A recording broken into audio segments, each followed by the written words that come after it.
You referred to President Zelensky as some guy in cargo shorts. If you were I think I said, that's not what I said. I said some guy in cargo pants. Sorry. I don't like to be misquoted. Yeah, that's a good point. As President of the United States, how would you refer to him, and what would your relationship with him be like? Look, my relationship with him is going to be one of candor. Radical candor.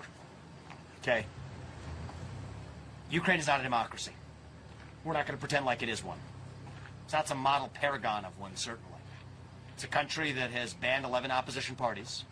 It's a country that has consolidated all media into one state media arm.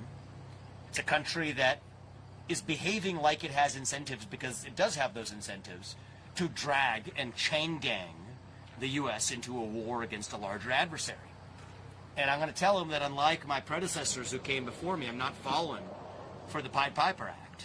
So let's level with each other and get real. You want to come out with your sovereignty intact? That's not where the story's currently going to end. Right now, you're slow bleeding all of us, including your own people, who are innocently dying, into a war that's not going to end well. It's going to be some post-Zelensky warlord that's taken over a torn-up country that Russia's seized most of slowly after thousands and thousands of people more die. Let's put that to an end and come to a sensible deal that ends this war, that leaves Ukraine coming out with its sovereignty intact. But you're not going to join NATO. You're not going to bully yourself into NATO. You're not going to chain gang us into some war because it's in your incentive to do so. You can continue doing your comedy sets, as it would appear he is continuing to do on a day-to-day basis. But, through what he says, often in terms of the pleas that he makes and the overstatements of what the Ukrainian needs really are relative to the spring offensive that became the summer offensive, that became slowly the gradual grinding to a halt non-offensive. We have to level set in the way that a good investor does. What did he say? It's not charity, it's an investment.